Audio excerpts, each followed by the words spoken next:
Without further ado, I want to move to our interview with Mr. Mehrdad Marty Yousefian, who's joining us in the studio to talk about Iran. That regime is under quite an assault these days, and we're going to talk about that, and we're going to talk about what happened on Saturday night in Iran.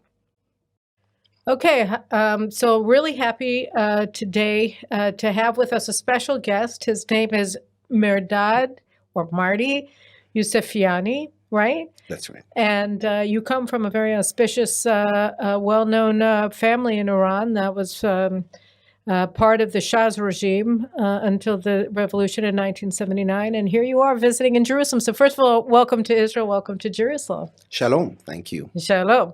So, and this isn't your first visit to Israel either. No, it is not. No. All right. Well, we'll talk about that in a second. But so Saturday night, as I was talking about in my opening, there were a series of explosions in Iran, and it's not quite clear to me whether there are still explosions going on. We're taping this on Monday, but confirmed. I'm just looking on my WhatsApp what I've received so far. So we have confirmed blast incidents in Isfahan, in Khoy, in West Azerbaijan, in Azar Shah in East Azerbaijan, and in Karaj, and there were apparently 2 blasts in Isfahan, not just one.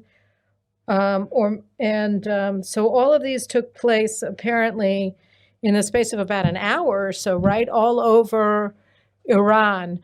Do you have any other information about these attacks, or what was attacked, or? Yeah, I mean, whether they were all drones or whether it was different in different areas? From the reports that have come out, including some images that actually show aircraft in the sky, I think a lot of the details are still vague, and we don't know exactly, outside of some news report leakage in the United States, attributing it not to themselves.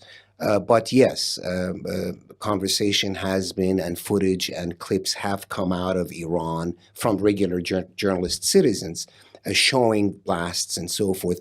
Who has done it is not clear, but I think the bigger important picture here is that the psychological effect that it has on the Iranian people.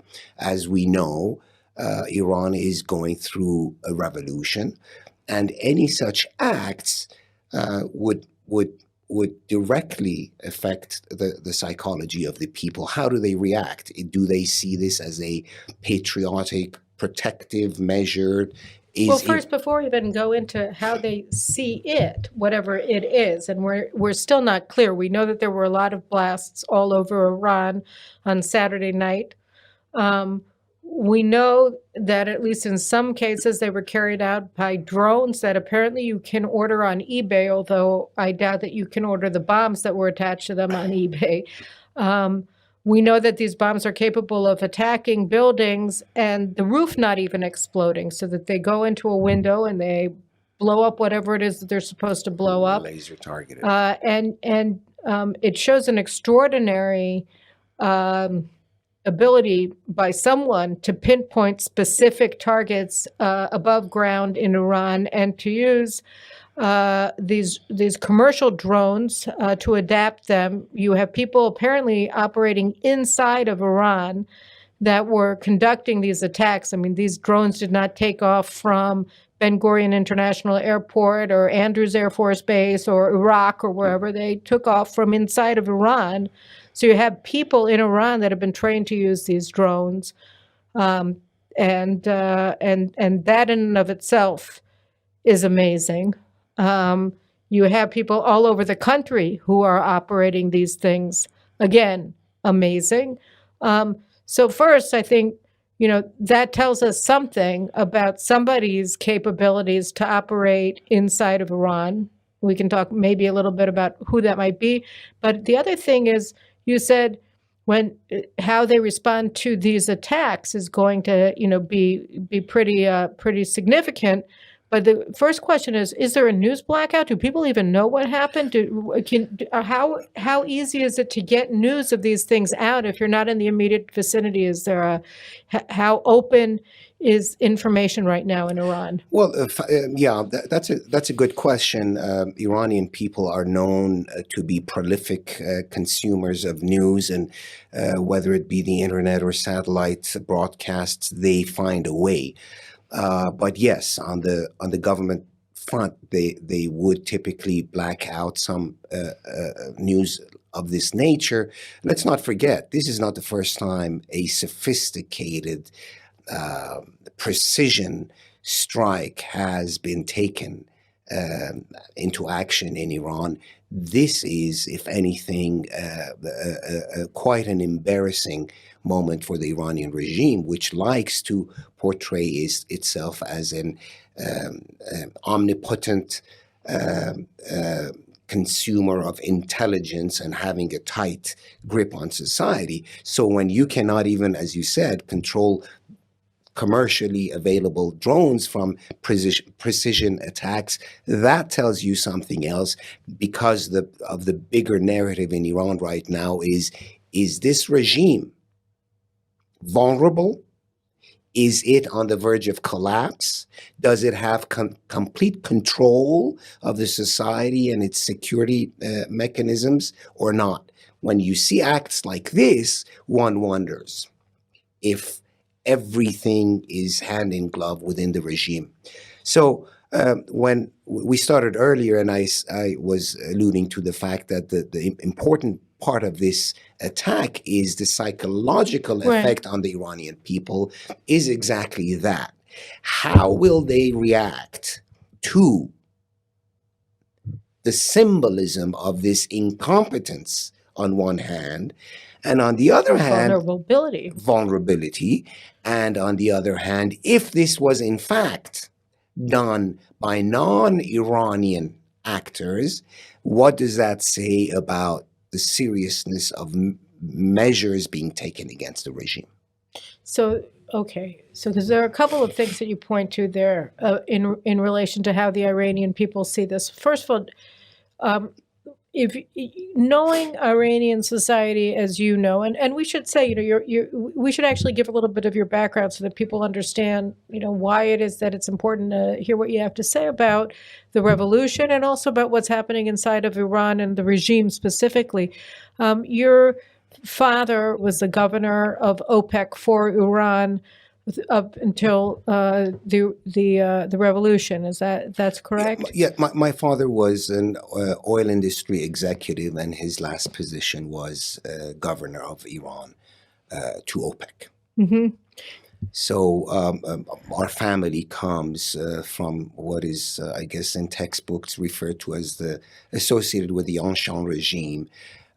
So that is the background and context I bring to the picture. But just like most Iranians, we have been at this for the past 40 years, finally expecting that our moment might be arriving, whereby light reawakens inside Iran and the Iranian regime can be gotten rid of. So that's the background I bring. So you're also a very close confidant of the late Shah's son, Reza Pahlavi, who is, for monarchists at any rate, he's the Shah. He's in exile, albeit, but he's been very outspoken since the beginning of the revolution after Mahsa Amini was murdered by the regime on September 16th.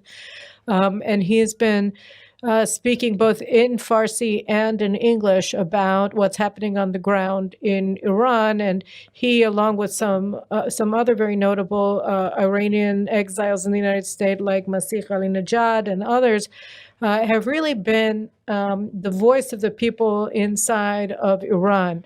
So before we talk about the people inside of Iran, when you Reza Pahlavi, the Shah's son, how do you guys relate? Why do you think that this is a different set of events going on in Iran from all of the other waves of anti-regime protests that we've been seeing predated from 1997 under Muhammad Khatami, and then the Green Revolution and all the subsequent waves of revolutionary violence and protests in Iran until last September. Well, first of all, just to bring some factual context, Prince Reza Pahlavi has been quite active and very vocal for the past 30, 40 years. It's just that the activities on the ground today are bringing attention within the Western media to his activities. So this is, in fact, a continuation of what he has been. He So has what been have you quite been doing for the past 30 years? well, I mean, just being outspoken on the issue, being engaged and communicating with the Iranian people, trying to convey the realities of mass discontent from Iran to the free world. It's been an ongoing process. Right. It's taken 30, 40 years for things to really settle down and for the Iranian people to actually step out and take measure as they have today. Let's not forget, what we see in Iran today is, in fact, the world's first feminist revolution, history's first feminist revolution. Yes, and we see all of the feminist organizations in the world just lining up. Oh, wait. No. In fact, that is quite astonishing for those of us who follow history and trend lines, and how it is that today's wokeism apparently is completely blindsided to the human rights, to the women's rights, to the equal rights, children's rights, ethnic rights, religious rights in Iran, whereby 40 years ago, Iran was held to the highest standards of all of those rights back then, but now somehow they're being discounted under the fact that, well, it's a Middle Eastern third world Islamic country. We should not be measuring them with the standards we do. So yes, those of us here are quite irritated by that lack of attention. Your question earlier was an important one in that you said, why is this different? Right. Why do we call it a revolution? Well, first of all, as I said, it's the world's first feminist revolution. Secondly, we are now in its fifth or approaching 6 months. So the protests have sustained. It includes all sectors of society, from labor to teachers' unions to the retirees to the oil labor workers, truckers, you name it, the bazaar. And it has also included the intellectual, the intelligentsia, if you will, of Iranian society today. So when you put it all together, it has every single sign of a revolution. The only thing that I think the world is looking to is an identifiable leader, branded leader, whereby it can hang its hat on and say, okay, in the absence of the Islamic regime, we can see, visualize, and actually see the roadmap of what is to come next. I think that is the last ingredient, which is being worked on as we speak. And the moment the leadership or the coalition of a leadership emerges, I think we will see the Iranian revolution shift into a next phase. Okay, so, I mentioned your colleague and friend, Prince Reza Pahlavi, and Masih Ali-Najad, who's been very vocal and prominent as an opponent of the regime and effective. And there are others. There's the Mujahideen al-Khalq. I don't know what you think of them, but I mean, there are a lot of different groups and a lot of different individuals. And the question is it possible for the nations of the world to remove the recognition of the Iranian regime and transfer it to some sort of provisional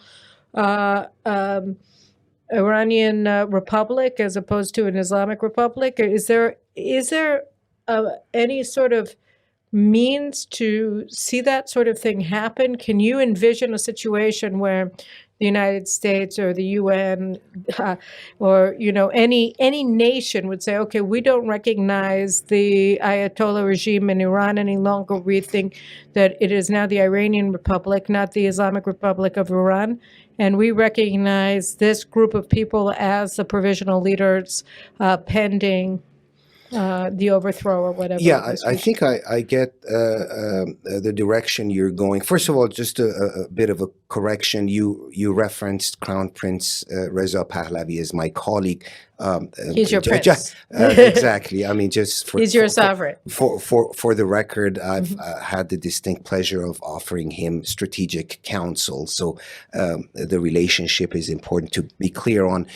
In terms of what can happen, history has seen exactly what you described, whereby we have seen sometimes outside of a country a government in exile, if you will, to be formed, leaders in exile to sort of take charge, and for governments offer recognition to them. That is one formula that has worked in the past, and it hasn't sometimes as well.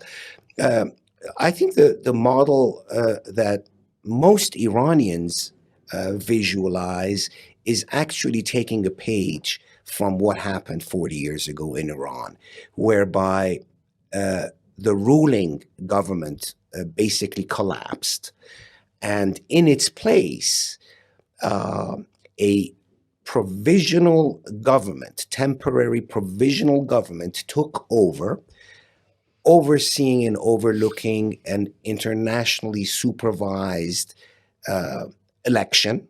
That would be our goal. And then following which an assembly of constitutional majlis, if you will, would be formed, and then that would lead to the birth of a new, whether it be republic or constitutional monarchy or whatever it is that the people might choose. So I think the visualization we would have would be much more similar to that collapse of the Islamist regime in Iran, followed by a provisional transitionary government, formation of a constitutional assembly, and then the birth of a new. That's actually, I mean, it's sort of a negative example, but that's precisely what happened with the overthrow of the Mubarak regime when in Egypt in 2013, they had a temporary military leadership, then they had a constitutional convention, and then the Muslim Brotherhood tried to form the Islamic Republic of Egypt. But but that's right. That would be a reasonable right. It's just an intuitive process of, at the end of the day, it's all about having sovereign legitimacy. So it's much more reasonable to expect a transitionary entity within Iran, the territorial Iran, as opposed to, let's say, something being in the West or Europe or some not. Well, we're getting ahead of ourselves, although not really, because I think it's important to think through all of these things, because nobody does. How could this end? But when you were talking about all of the groups in Iranian society that are part of the revolutionary protests, that are calling for the overthrow of the regime, one thing that we didn't talk about is whether there are how do you see the regime? I mean, there were stories early on, and sort of all the news about the protests in Iran has kind of been relegated to, at best, the back pages of the newspaper or Twitter feeds. And there seems to be there was massive repression. At least 500 of the revolutionaries have been killed by the regime. Another 18,000 from the last data that I saw have been arrested. Unknown numbers of them, at least from the data that I saw. They didn't give the numbers of how many have undergone torture and who has been disappeared among the 18,000. And now we can't even look if they're alive anymore. But I hope they all are, and that they'll be really soon. But so that there's been this massive repression, and there was a sense that things have been ebbing, that they haven't, that the regime is being successful in this round as well of repressing the revolution. What is your sense of events on the ground? How is a repression in changing the face of it? And the last part of that, which is what I was leading with, but I sort of got swallowed up in my own details, is are there elements of the regime that are crossing over to the side of the revolutionaries? In the outset, there were reports of military units that were refusing to shoot at the protesters, that were refusing to quell the demonstrations, and some even were joining them as units. But those reports also I haven't really been seeing recently. What is Right.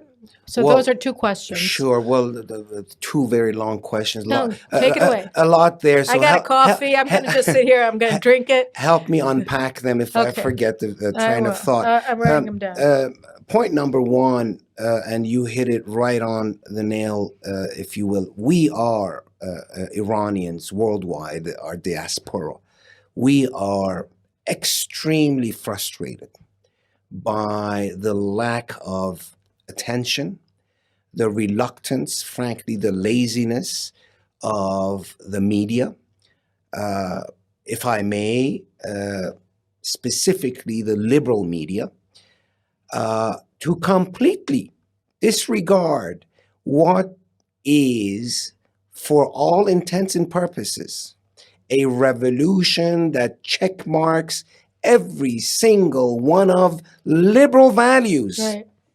In Iran today, in an Islamic republic, every single one of those liberal values are checked off, yet we have, I hate to throw names there, but then we have the ahead. New York Times, we have the Washington Post, we have Los Angeles Times, and you name it.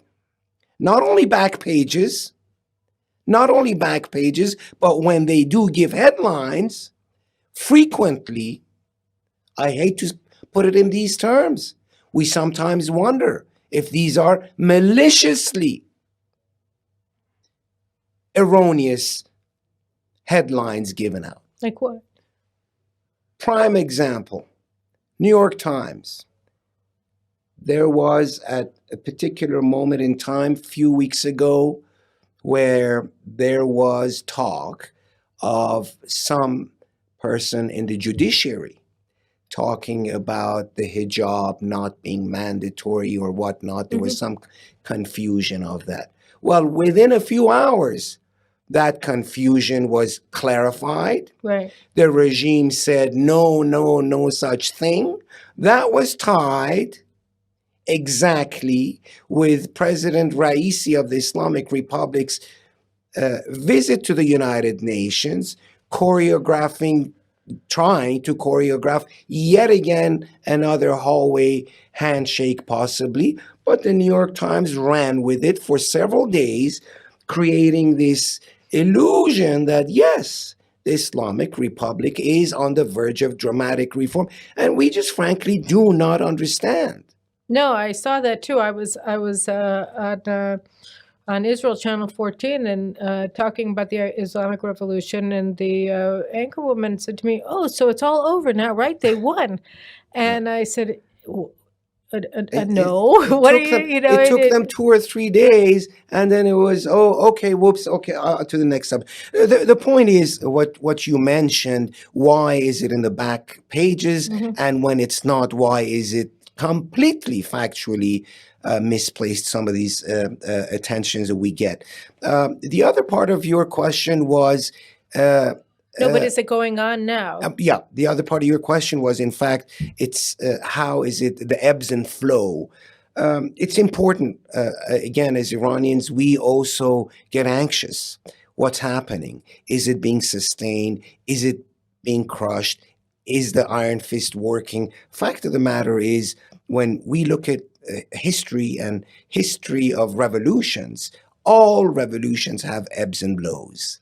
All revolutions have ebbs and flows. And we have seen that just at the moment of time when least expectation, when one thinks that perhaps the regime in this case has the upper hand, that's when things unravel. You asked that earlier on there were signs of uh, uh, defections by the regime. Absolutely the case.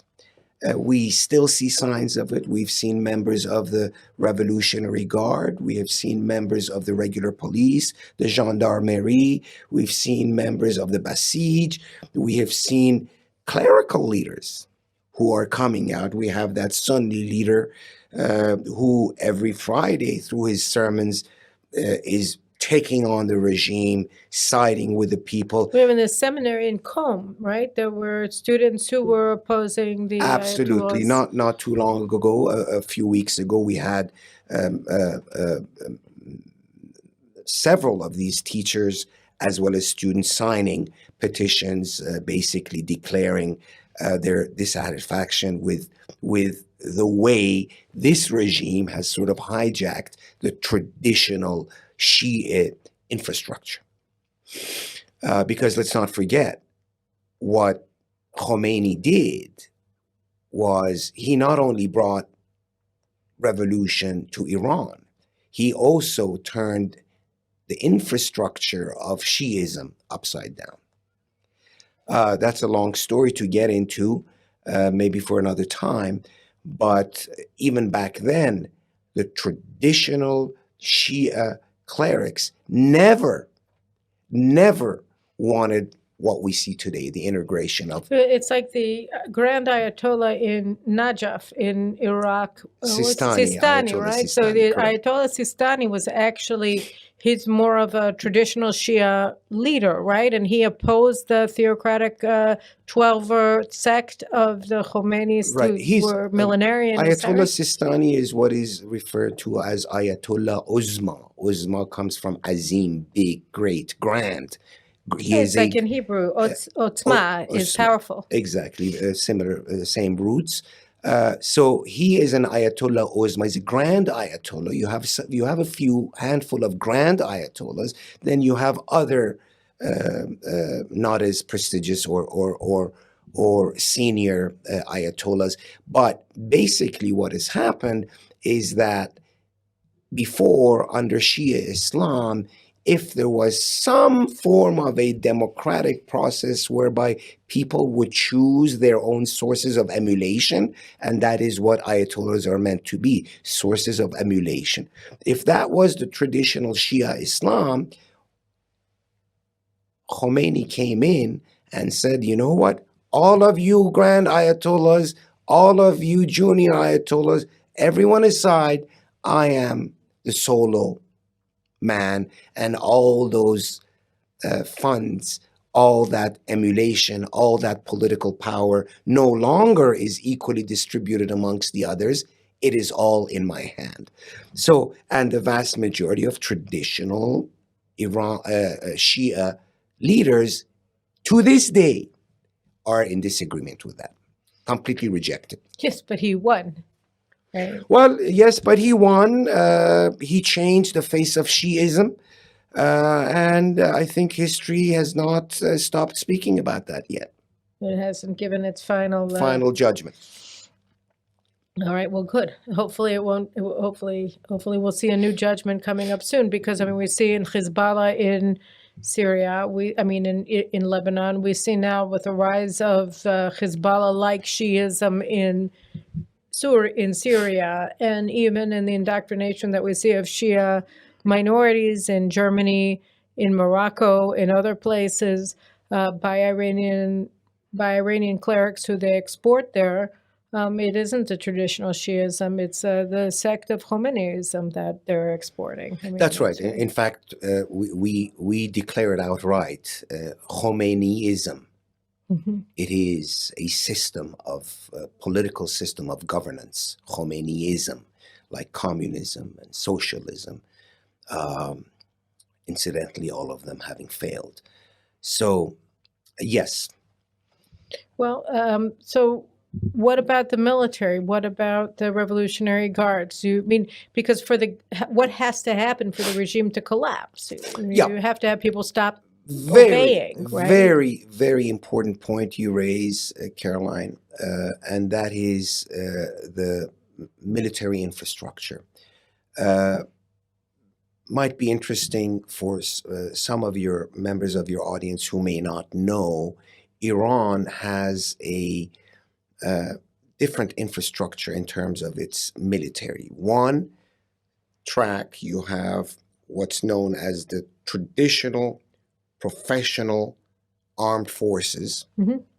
left by the Shah Mhm. in terms of its training and infrastructure and equipment and so on and so forth. And then you have a parallel uh, uh, military force known as the Revolutionary Guards. Which is bigger? Uh, well, let me. The question maybe should be asked: which is more powerful? It should be, but I mean, I'm just wondering which one actually. But first, which one has more members? Yeah, do you think? I think the power base is important because the Revolutionary Guards, in addition to the funding and the latest technology and so forth that it gets, in addition to the monopoly on political power it has, it also happens to run 75, arguably 80% of the Iranian economy. So that's why I say the numbers don't matter. It's what they control that matters. And this is exactly why the latest move for the EU to place the IRGC, Islamic Republic Revolutionary Guards, into the terror list is so essential, because that will essentially shut down and bring paralysis to a socio-political, economic infrastructure that is in fact sustaining the regime.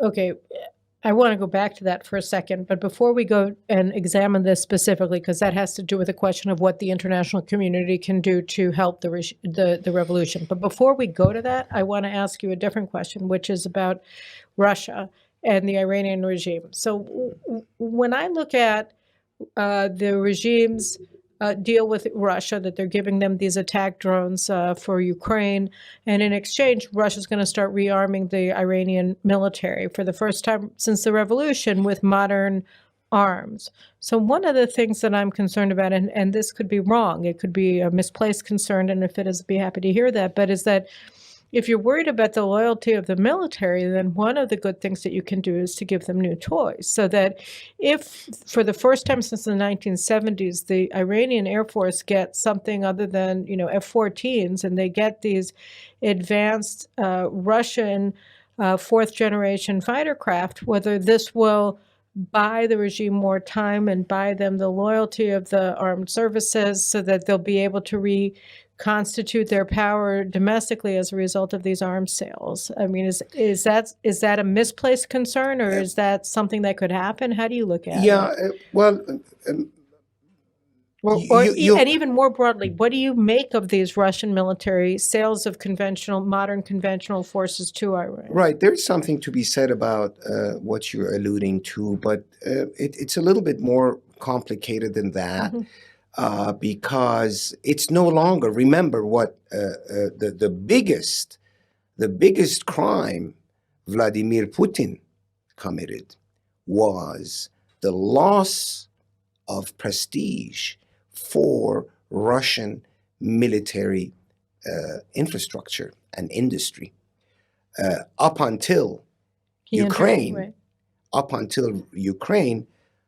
accurate or not, I don't know, but Russia basically had its claims on being the second most powerful army in the world. Well, the joke today is that, yes, Russia is the second most powerful army in Ukraine.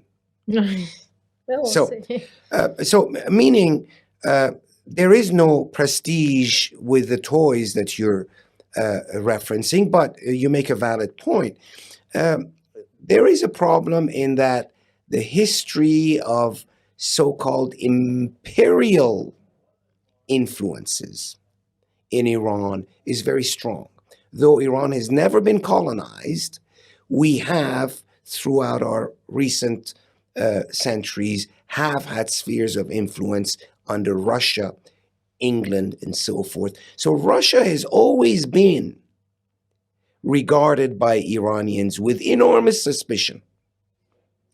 So to come back to what the toys and the prestige and so forth, the problem with those poison and the new relations is that A, the brand is no longer as prestigious, and B, the suspicion within which Russia has traditionally been viewed by the Iranian people is no badge of honor for Iranian IRGC to come and say, we are now Russian stooges. What about China? I mean, the regime... Similarly, China for the Iranian people is associated, as it is in much of the West, fairly or not, I don't know, but associated with cheap mass consumerism.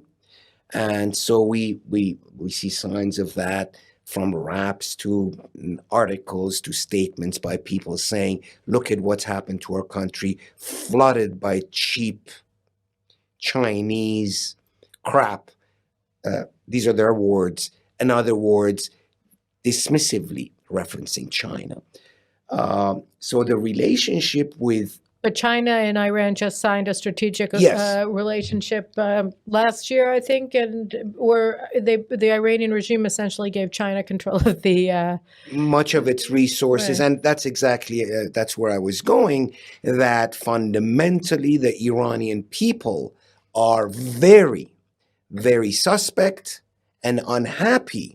And you see in all of the political commentary and cartoons, and whenever Iranians get a chance, they're taking a shot at the regime exactly because of their having auctioned off Iran to the Chinese and the Russians. What about Israel? Well, Israel, and in fact, a few nights ago... We're not an empire, but what do the Iranian people think? Well, a few nights ago, I had a chance to offer my thoughts to a prestigious group right here in beautiful Israel. And I was surprised. In the second city, in Tel Aviv, In the second right? city, Tel Aviv, yes.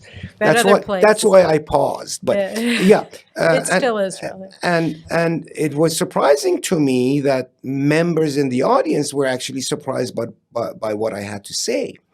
And that is absolutely on a people-to-people level.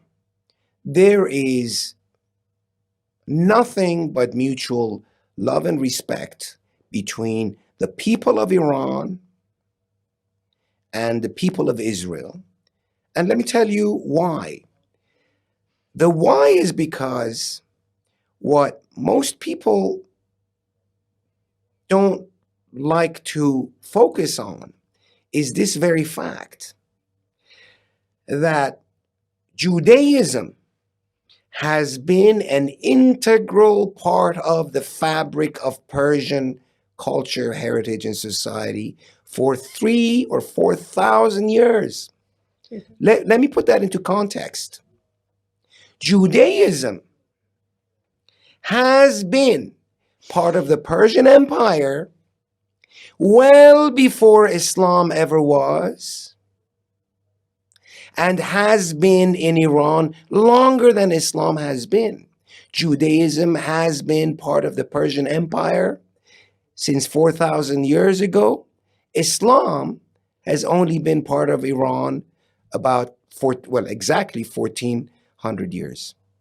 So that is why I say the Iranian people and the Judaic traditions are not alien to one another.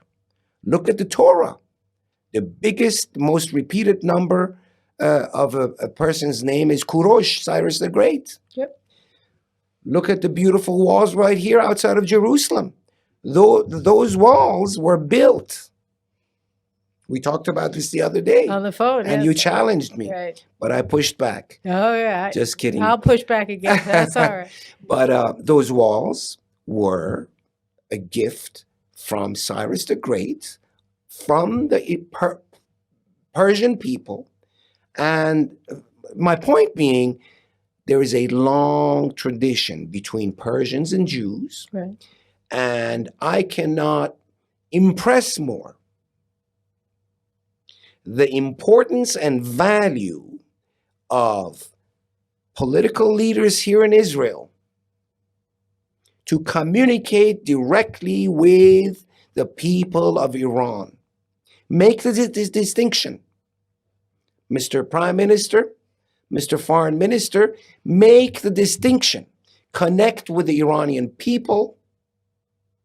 Remind them of our joint heritage, and that whatever issues are on the governmental level will never affect this biblical relationship that has existed between Persians and Jews. So, Because that I will mean, add. I think that the vast majority of Israelis would agree with that. And I think that the idea that, there is some alienation on the part of Israelis to the Persian people is simply untrue, or to the Iranian people writ large is, I mean, we look forward to the day when we can reinstate our alliance that we had until 1979. And so I think you're right. And then the question becomes, aside from speaking directly to the Iranian people, what we'll get to Europe after this, but what can Israel do? We're just one country, albeit, according to U.S. officials anyway, we're capable of operating inside of Iran, and we do,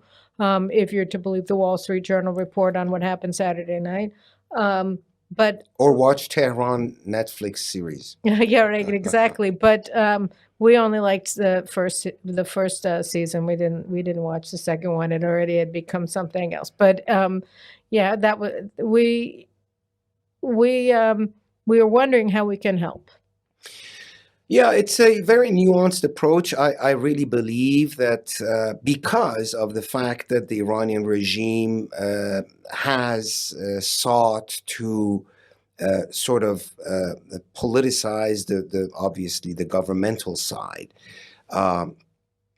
I think bypassing the government and for the connection to be made with the people is critical.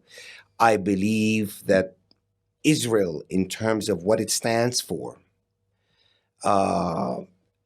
expressing its unwavering support for the Iranian Revolution, for what it is, calling it out, without direct interference, but offering with a clear voice, loudly and repeatedly, that the Persian people will once again be freed, and that the Israeli people will be there for Iranians, just like Cyrus the Great was 3,000 years ago.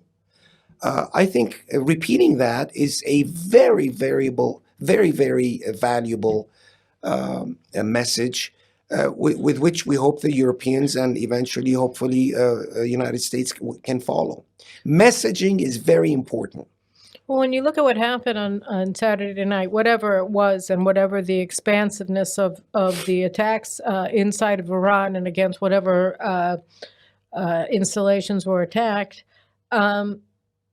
what kind of impact does this have? I mean, the regime would like it to have an impact of getting people to rally around the flag. How do you see the people of Iran responding to these attacks inside of their country? Yeah, I think we sort of were jumping the gun earlier part of this conversation. I was alluding to that. That is the classic, false flag operation type of a thing that some people thought this might be the first signs, because it's sort of counterintuitive in terms of timing. Why would a non-Iranian actor consider this act now, and those targets and so forth? So some within the community did speculate that it might be a sort of a false flag operation by the Iranians, exactly to A, test and probe and push for the concept of rallying around the flag, and B, the classic using it to come down hard and increase suppression and policing of society and shutting things down and possibly even considering martial law and so forth. So there was an element of that. But I think a fact is that the Iranian regime today is so weak, indecisive, and as somebody mentioned earlier, referring to the Iranian Revolution in '79, the perfect storm that came together, causing the revolution that brought Ayatollah Khomeini. We are seeing signs of that perfect storm coming together right now. And so, even if the regime seeks to use this latest attack, whomever it may have been conducted by, I think it's having a difficult time actually pulling it together. Because attacks like this show the incompetence Incompetence, and the Iranian people literally don't know to laugh or cry, to be embarrassed or to be ashamed. Which side do you grab here? Like you said, 10, 15 commercial grade drones pinpointing windows and shops and stores. It's embarrassing. It's embarrassing. This is a regime which declares proudly every other week or every other day or weekend that they are this far away from nuclear technology and that we can do it, we can have it if we want, flaunting their nose to the world. But we don't want it, they say. Right. So, on one hand, the huff and puff, on the other hand, this one embarrassing act over another. Don't forget, this is not the first of. This is one of many. I saw this. Clip on Twitter yesterday or the day before, where the head of the Revolutionary Guard saying that they're operating terror cells inside of Judea and Samaria.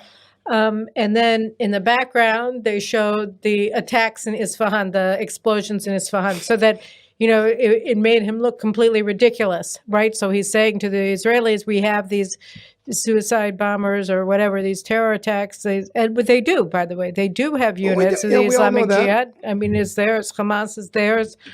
And they are directing a lot of the violence here. But on the other hand, then right there in their backyard in Tehran, you have explosions going off, like you said, like I said, with these drones that you can buy on eBay, exploding inside of sensitive regime installations. So that you're right, it is thumbing their nose at the regimes. But when we look at then, so Israel can express support and whatever else it may be doing. But what about Europe? Europe, it's so angering to Israelis, right? You have this regime that's dedicated to the annihilation of the Jewish state, developing nuclear weapons, and the Europeans don't have any problem with that. But then suddenly they start supplying drones to Russia to attack Ukraine, and now they're thinking about maybe recognizing that the IRGC is a terrorist organization, although they didn't do that last week. They convened in Brussels after the European Parliament overwhelmingly called for the European Union, the European Commission, to, in fact, designate the IRGC as a terror group. They didn't, and neither did Britain. That's that's from the Israeli perspective. But how do you look at how do the Iranians outside of Iran and also inside of Iran, who are being killed by the IRGC, by the siege militia that belong to the IRGC, how do they look at the European behavior? This is a continuation of our frustration. There is not a single Iranian, there is not a single opportunity that a single Iranian misses to express detesting the Islamic Revolutionary Guards. Not a single Iranian that does not know the financial corruption, the social corruption, the black market control from drugs to alcohol to satellite dishes to, prostitution to drug trade, all controlled by the Revolutionary Guard. So every single Iranian knows this is a fact. And then when you add to that the Revolutionary Guard's control of the Basij and the suppression, the killing of the Mahsa Aminis, 22,000 political prisoners, over 500 or 600 murdered. These are all done at the hands of the IRGC. Okay? European Union had its wonderful deliberation.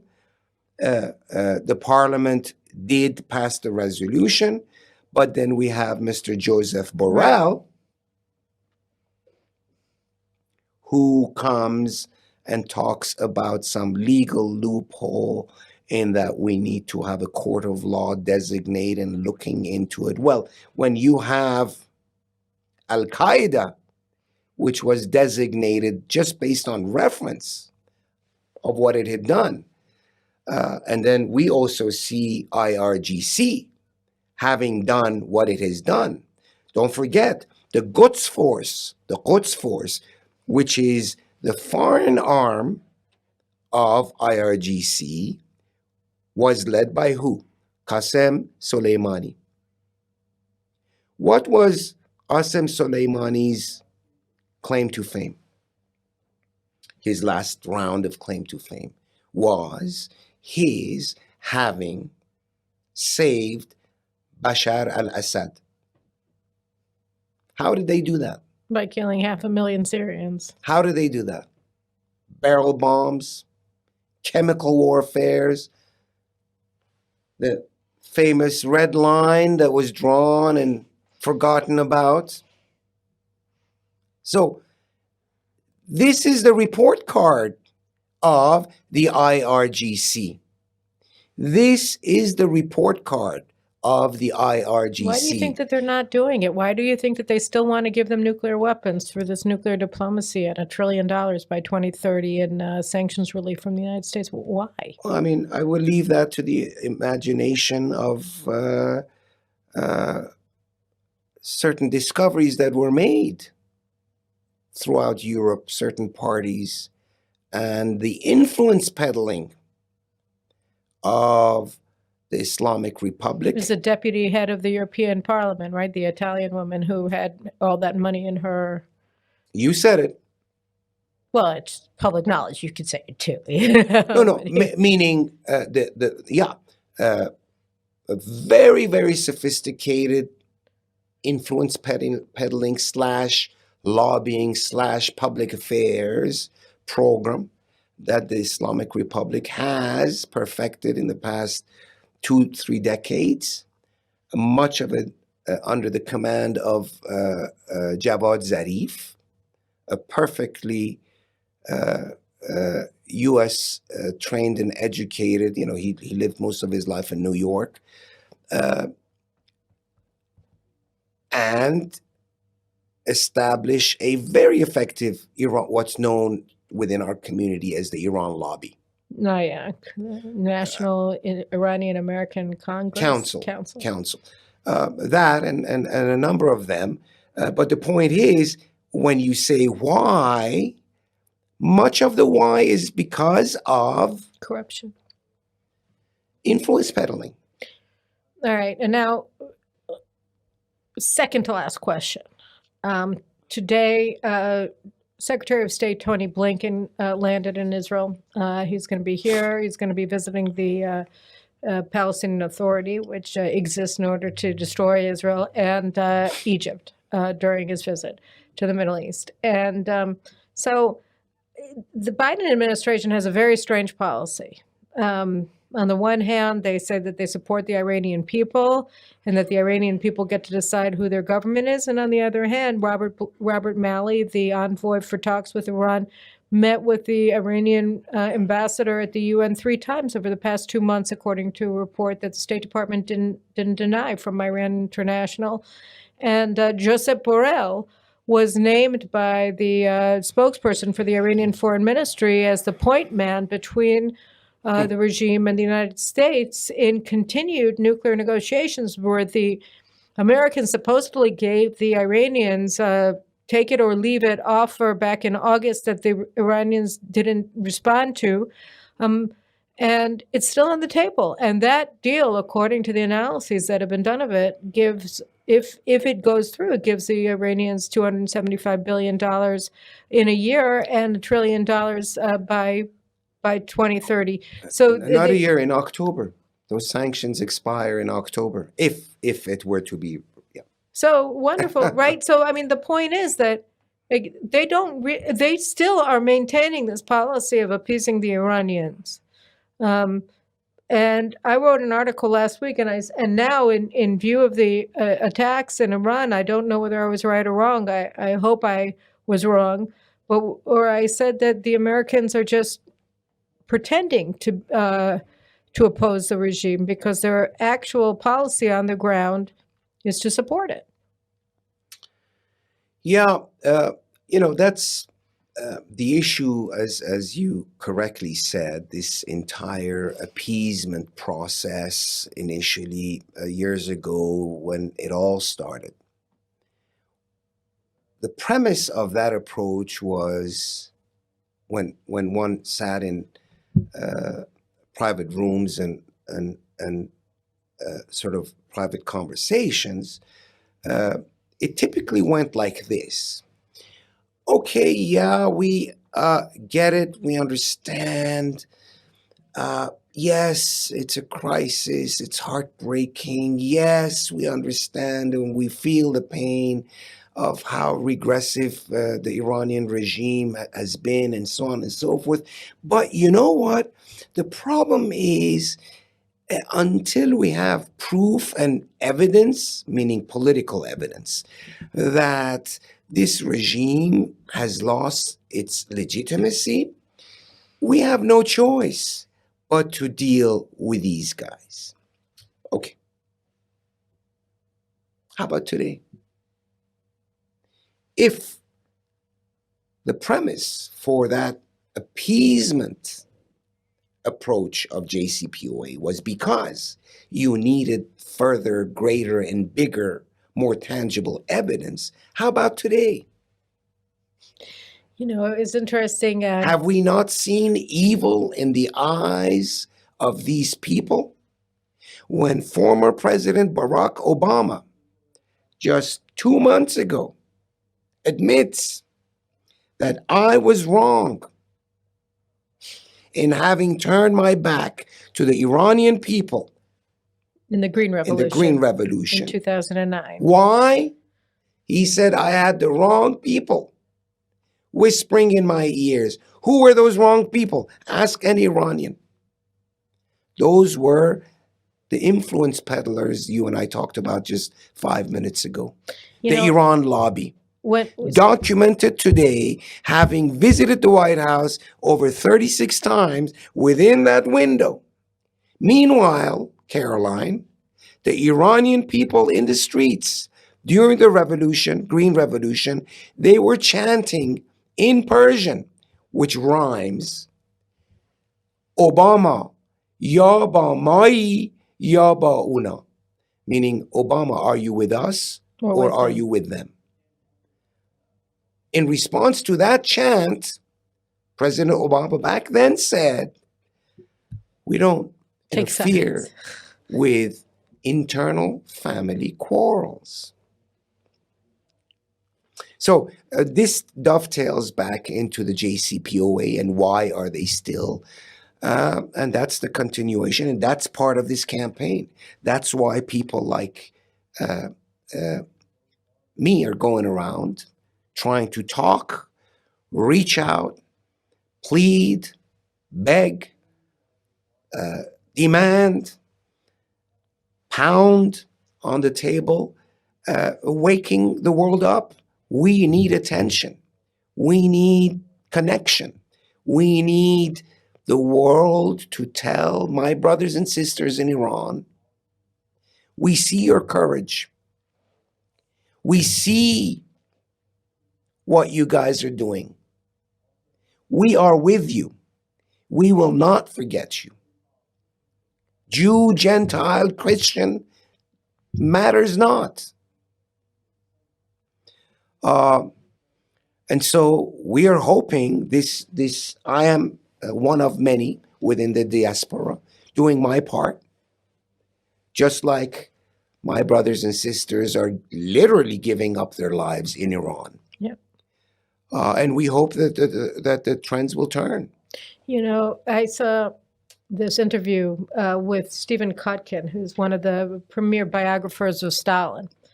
And he was asked, you know, what was it that FDR missed about Stalin? What was it that the Americans throughout, you know, the Cold War, what was it that they missed? What didn't they understand? And he said, they didn't understand that they were communists. You know, they didn't understand what communism is. They didn't understand what it means to be a communist. And as a result, they couldn't come to terms with the great challenge that posed at the end of the day when the United States was facing off against the Soviet Union and tried to come to a meeting of the minds at the Tehran conference and Potsdam and Yalta, and they missed it. They just didn't understand how much of a psychotic tyrant Stalin was, and here with the Iranian regime, sometimes you get the sense that it's not necessarily that they don't understand the ideology. What they like is the anti-Westernism of the ideology. Yeah, I was going to say that yes, on Stalin, I think back then it was still early. I think it was more like they did not understand communism, the nature of that beast at the time. It was still but same now, thing with Iran. right? Exactly. When they say we will destroy you and back it up, take them at their word. Yeah, I couldn't agree more. I want to, you know, and what do you're now here visiting in Israel? This isn't your first visit, as you said. No, I had the pleasure of being here several times. It's a beautiful country. What's been done here, the industriousness of the Jewish people is remarkable. It's a miracle, literally a miracle in the desert. So, well, what do you? The last question is then, you know,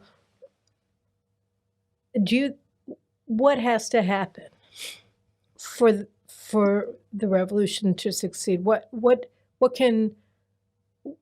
has to happen internationally for it to happen? This is your part here. What are you trying to accomplish? What needs to happen in order for the regime to see from the outside what it's seeing on the inside, which is a rejection that may foment a collapse? Well, let me actually start off by saying this. The Iranian Revolution will succeed. Without a doubt, unequivocally. We will see a day where the world no longer has the threat of the Islamist regime in Iran. Whether it will be today or tomorrow, and at what human and economic cost it will come, that is the question, not whether it will happen. I have no doubt.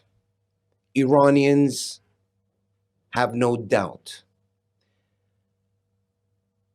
The Iranian people have crossed The threshold. The Rubicon. There is no going back. You're guaranteed that. And so with that level of confidence, I think the question the point, the request is whatever you do, if you're not going to help us, don't prevent us. Europe, the West, and Washington, if you're not going to side with the Iranian people, don't side with the Iranian regime. If you're not going to side with the Iranian people and help them, do not help the Iranian regime by cutting a deal, sitting down and legitimizing them by releasing billions of dollars so that they use those dollars not to go buy shoes and books, guns and bombs is where that money will go. Used in acts of terror abroad and acts of terror on our own people. That is the nature of the Islamic Republic of Iran. It is a state sponsor of terror, using terrorism every single day regionally, Hamas, Hezbollah, all of them, and using terrorism every single day inside the borders of Iran. So if you are not going to help us, Get out of the way. do not help the Islamic Republic. Well, I think that we at JNS and we at the Carolyn Glick Show, we certainly side with the Iranian people, and we wish them Godspeed. And we thank you for your efforts on behalf of the Iranian people and for your partnership with the Jewish people in Israel and in Iran. And may we see Iran's days as a republic renewed in very quickly as possible. Inshallah, as we say, Inshallah. shalom. Bezrat Hashem. Thank Bezrat you. Hashem. Thank you very much for coming, and enjoy the rest of your visit in Jerusalem and in the land of Israel. Thank you very much, Thank Carolyn, you. for having me. All right, and we'll be back next week with another Carolyn Glick Show. I hope you appreciated this, and don't forget to subscribe and to share and to get the message out. Iran will be free. It's just a question of time, and let's do everything we can to make that time come now. Thank you very much.